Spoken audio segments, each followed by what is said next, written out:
Defensively, we couldn't stop the run. We couldn't get off the field on third down. They had 99 offensive plays during the game, 59 of them in the first half, and our game plan and goal and objective was to stop the quarterback and stop the tailback, and we did neither.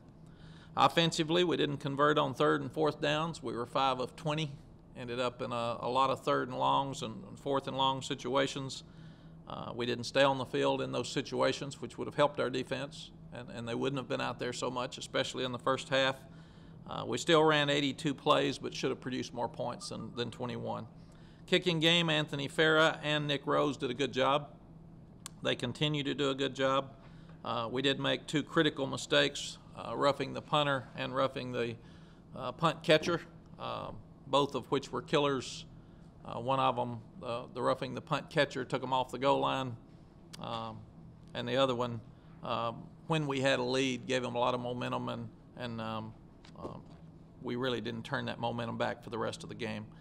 We're not getting anything out of our return game as well. Our kickoff returns were poor, and we didn't get anything out of our punt return game, and as we said, roughed the punter on trying to block it. We were being aggressive in that situation, trying to make sure that we could get the momentum turned because we weren't consistently moving the ball even though we had a lead, and we felt like we could block a punt in the ball game. You just can't rough the punter and put him back out there like that. The decision to change defensive coordinators was based on our ability to lack of ability to stop the run, period. I mean, we had that problem at times last year. I thought we had straightened that out at the end of last season, especially the Oregon State game. Our guys did a great job, but Saturday night was unacceptable. Excited about Greg Robinson coming back in. He's a seasoned veteran with 3 Rose Bowl rings and a Super Bowl ring. It's not like bringing a guy from outside in. Greg has worked with Dwayne Akina before, and tying the front to the back end is so key when you're talking about defensive schemes. Greg has also been around us because he's been involved with Longhorn Network for the last couple of years, so he's watched our team very carefully. He and I are very close friends, so he cares about Texas football. But at the same time, this summer in July, he started going back and watching last year's video of our defense. He started learning our terminology. He's a guy that's watched every practice with the video that we send him every day, and he was a self-evaluator for us. So he knows exactly where we are. He knows the flaws that we have, and he will have the best chance to step up and help us fix it. When we had Greg before, he was sound, he was simple. He's a great football coach. But the guys played really, really hard for him, and they knew what to do. So he's in a tough spot. He likes Manny. He and Manny have had some great conversations over the last month, and he was really helping. He didn't want Manny's job. That's not the kind of person Greg is. Obviously, I made the decision before I asked Greg. So he'll be coming in. He's on a 1-year contract like the rest of our coaches.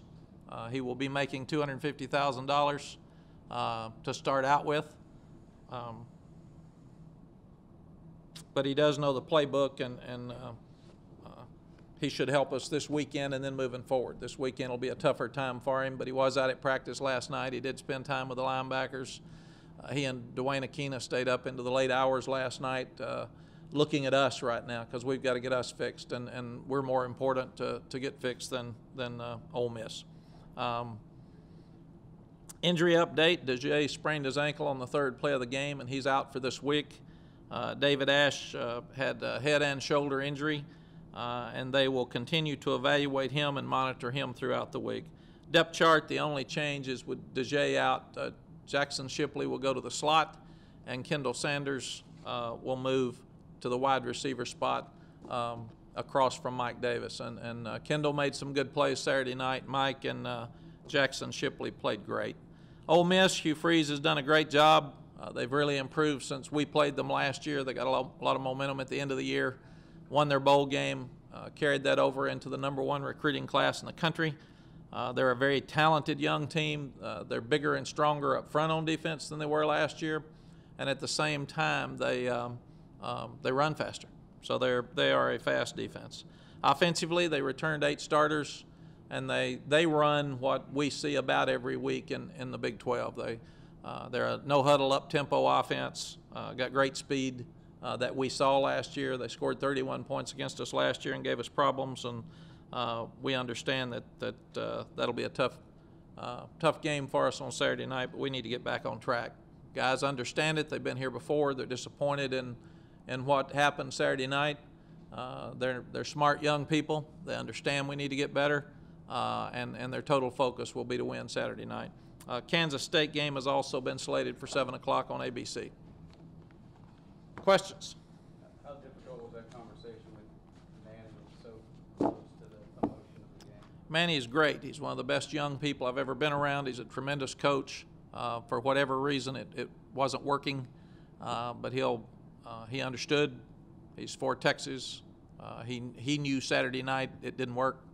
I think he anticipated us moving forward in another direction, even after the game, and tried to help Greg Robinson last night get started. So Manny's great. He cares about Texas. He cares about what's right, and we'll want to wish him well and try to help him any way we can in his future. Obviously, this was a big theme. You know, we were talking about this all through fall camp. At any point after last year's really bad defensive season and then through fall camp, did you think about the fact that if things didn't turn around that you might have to let Manny go? Had this crossed your mind before? No, not at all. I obviously made some hard decisions last year to decide whether to keep the defensive staff intact or not. I made the decision based on the improvement that they had made at the end of last year. They knew that there was a short leash. They knew they had to pick it up, and after Saturday night, I wasn't going to continue to let what happened last year happen this year. Is that part of why you felt comfortable bringing Greg Robinson in over the summer? Was if, like you said, if something like that happened, you have him ready to go for that? No, I brought Greg in to help everything, but I sure didn't bring him in to look over Manny's shoulder, the defensive staff's shoulder, and plan on Manny not being here to hire Greg. I mean, that was not part of the deal at all. I thought our defense would be much improved, and I thought that Manny would do great. So that is not what I brought him in for. Even though you mentioned the short leash, what was your plan if something like this would happen? I didn't think it was going to happen. They just knew they had to pick it up and do better. From your experience and your connections in this business, do you have a frame of reference for bringing in a coordinator this early in the season? I don't. Never done this before. Obviously, I've changed coordinators at the end of the year on both sides of the ball, but never done it during the season. But it is easier because Dwayne and Greg have worked together, and Greg's been doing nothing but studying us since July. So this isn't like bringing someone in from the outside as much as it is someone that I trust with knowledge of us that's been watching us the last 3 years, has been really studying us every day since he came on board July the 1st. So it's not like calling somebody we'd never met before and bringing them in when they had absolutely no knowledge of what we're doing moving forward. And Greg's really excited. I mean, he's disappointed for Manny. He's a coach. He understands you never like to see any of this happen to anybody. It's not part of the business that we like. But he also understands he had nothing to do with that. Now he's going to try to help us the best we can this weekend defensively to get back on track. And he and Dwayne, like I said, stayed up long hours last night getting on the same page. Why do you think Greg is going to be a better defensive coordinator than Manny, or do you think that? I think Greg has a track record that's as good as anybody in this country. Guy's won Super Bowls as a defensive coordinator. He's won Rose Bowls as a defensive coordinator. He's a veteran. He's a seasoned veteran. He's confident. Kids gravitate to him. He just makes kids play better. Does anything about his history at Syracuse or Michigan make you hesitant at all? No, not at all. When he went to Michigan, they weren't very good. We've got good players on defense. We just got to play better. And I've seen Greg. I mean, I don't have to look at anybody else's. I've watched him, been in meetings with him, watched how he works on the field, and he just has a knack of getting guys to play hard and get in the right place.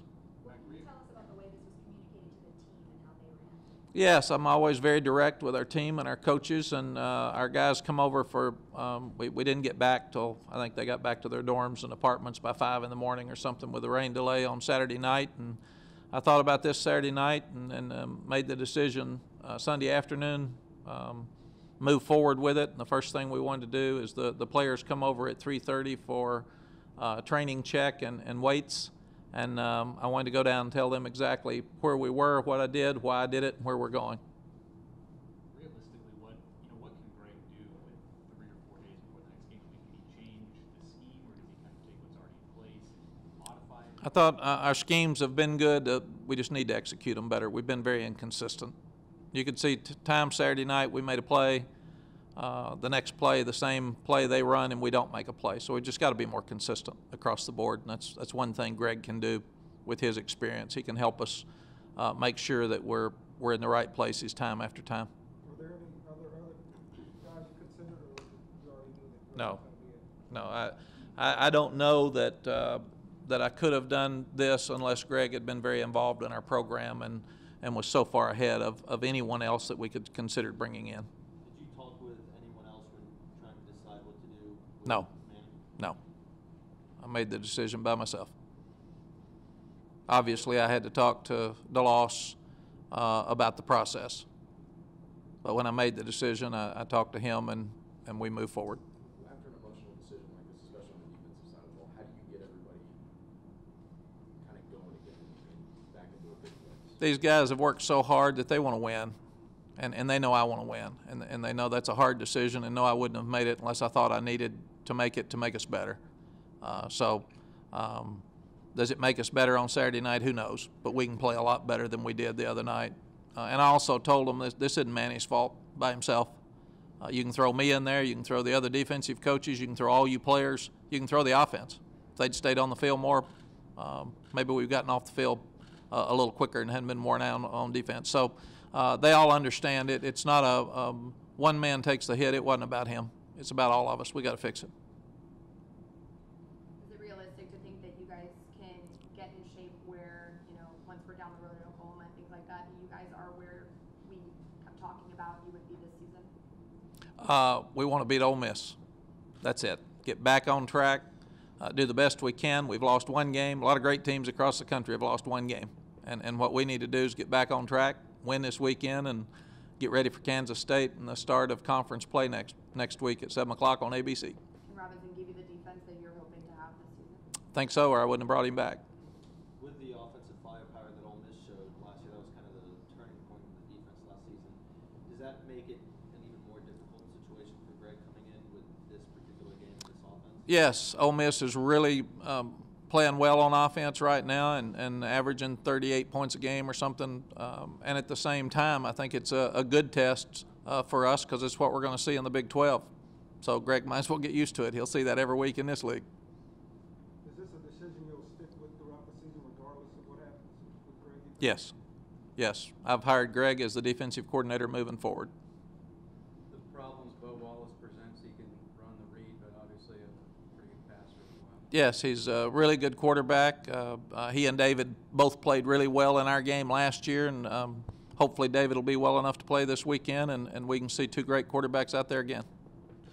If David can't go this weekend, would it be all case, or would you look at getting Tyrone involved? David did not practice last night. We practiced with Tyrone, but it would be Case as the starter, and Tyrone would have to come on fast because he missed so much of preseason camp. He is. He's about 6'5", 300 pounds. He's an unbelievable freshman. He just he can rush the passer. He just runs over you. He's such a man, and I think he's a tailback in high school some too. So he's not a good player. He's a great player, and he'll be an All-American, the first-round draft choice before he leaves there.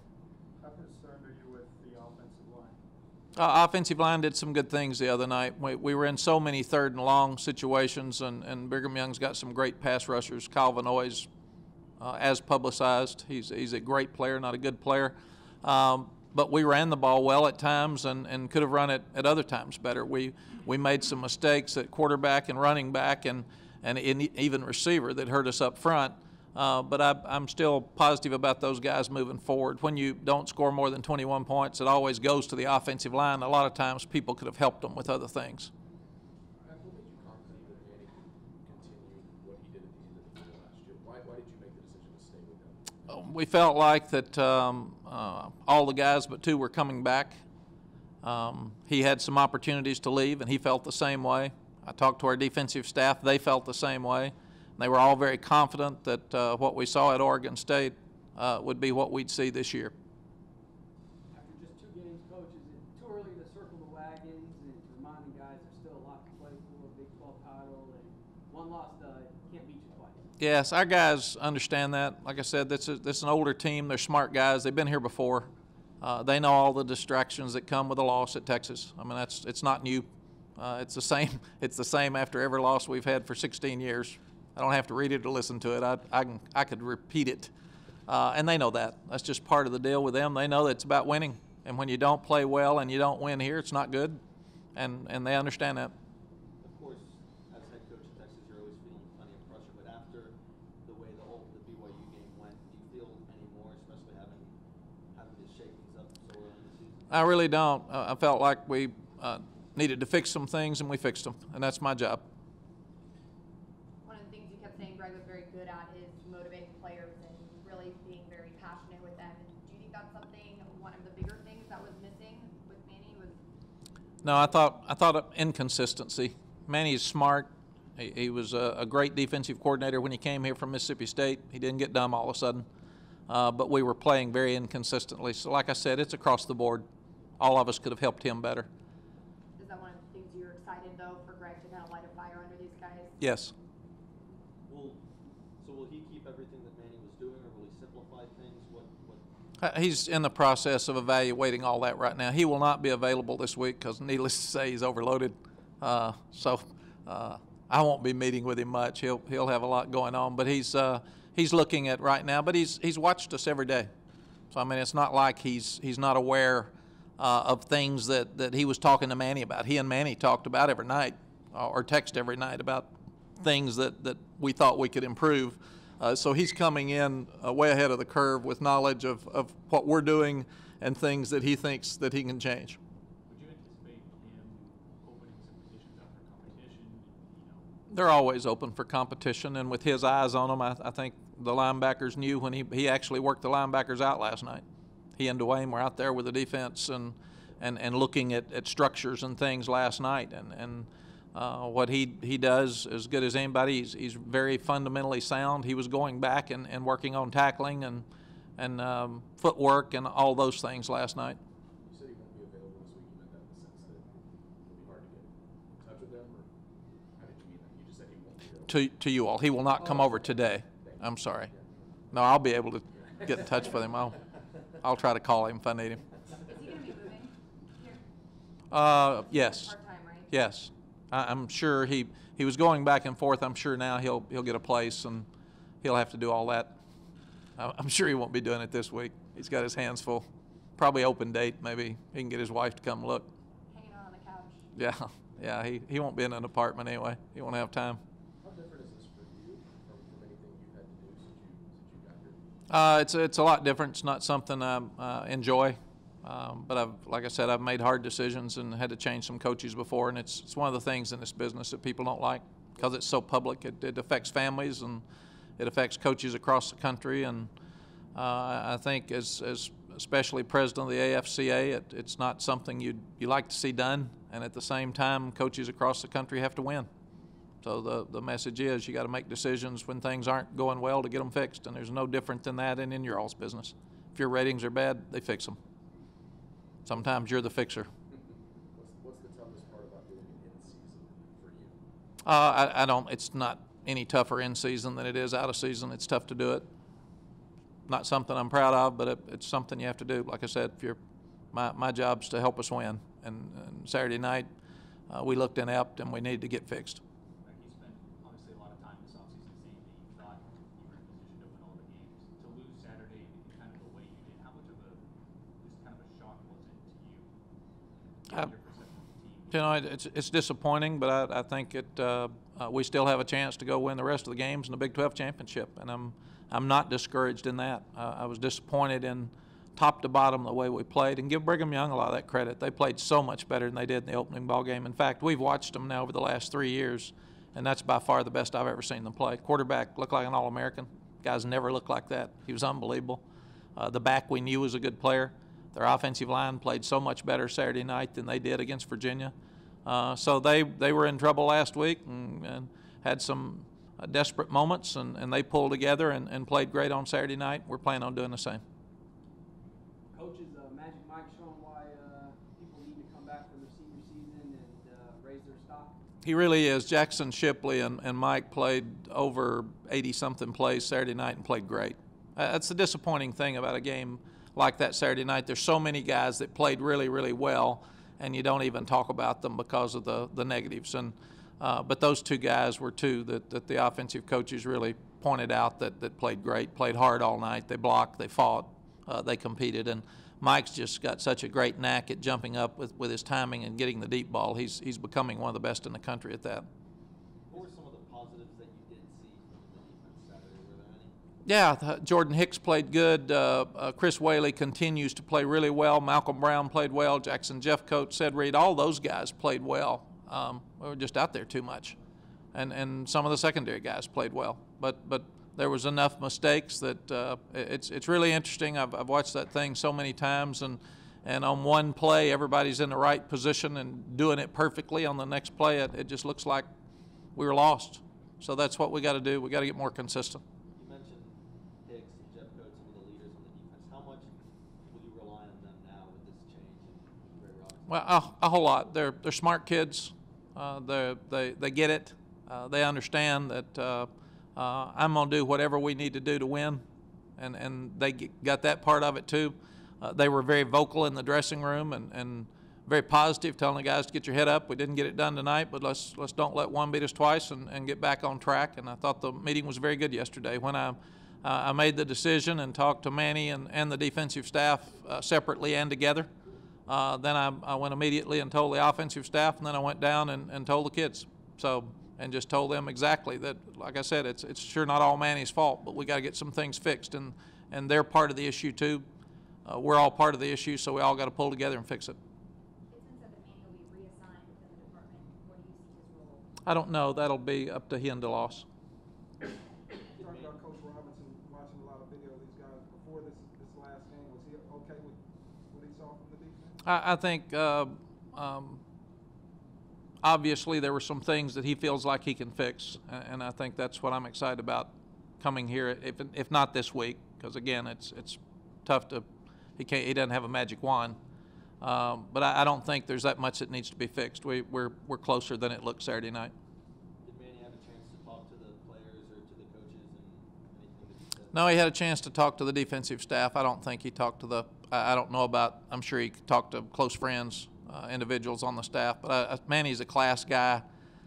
He's a guy that handled everything as well as you could possibly handle it, and want to wish him good luck, and he'll get a good job. He'll have a lot of people after him for next year. He did not talk to the players. No, he probably talked to his individually, probably talked to him on the phone, text him or something, but I don't know that.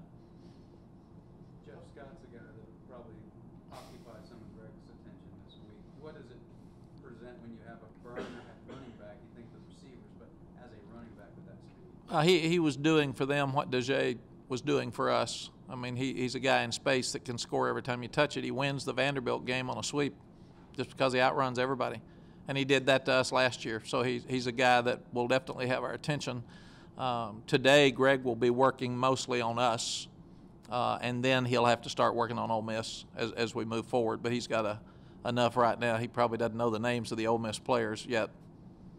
If David can't go, how much confidence do you have in Case? We have enough in Case. You go look at Case. He came in and played great at Kansas last year and won. He won one of the great games in our history against A&M over there. So Case is not new to this stuff.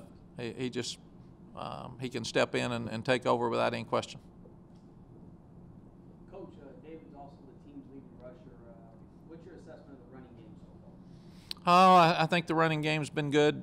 You know, we rushed for 356 or 9 yards against New Mexico State, who wasn't good. David's the leading rusher because he had a 70-yard run in that game, I think, and we took the others out pretty quickly. But thought Jonathan Gray did a great job the other night of fighting them and competing and running. And as many, we're a banged-up team, but as many times as he touched it and as hard as he got hit, he was out there last night competing 100%. So Joe made a good run on the goal line. Malcolm made a couple of good runs. But Malcolm had a great game against Ole Miss last year. I really think that Saturday night is not who we are, and we'll get it turned back around. You have to be a little careful how you handle the team this week, just in terms of their confidence and their psyche. You want to coach them, but you don't want to coach them too hard so they don't get full confidence. Yes, we're so direct with them. They get it. They understand where we're coming from. We don't hold anything back. We tell them exactly what we saw. We show it to them on video because we don't want them talking about what they think happened. We want them to know exactly what happened, and that leaves no room for griping. It is what it is, and that's the way we coach them. So they understand that. They're big boys. Like I said, they've had a loss at Texas before, and they understand it's not good, and they understand you got to fix it and you got to move forward. They'll handle your questions with class today. We're not ducking you. We're not ducking them. We're moving forward. You excited to see what your offense can do for a second year in a row against Ole Miss, especially at home? I am. Ole Miss's defense has really improved since last year, and that's the thing we've got to do. This will be a good. This will be a good place for us to see how much we've improved, because we've got to improve a lot more to be able to beat an Ole Miss team that's much different than the one we saw last year. How much can you rely on last year's game as a study tool for A whole lot. They haven't changed any coaches, so that's same defensive coordinator, same offensive coordinator, same coaches, same scheme, same players. They're all back. All they've done is added 5-6 freshmen that were the #1 player at their position in the country, and best wide receiver in the country, best safety in the country, best defensive end in the country, best offensive tackle in the country, and all those guys are playing. So that's really helped their speed more than anything else. I just watching them against Vanderbilt and then studying them last night and again this morning. Their speed on defense and their tackling, their strength is just so much better than a year ago, which you would figure after a year.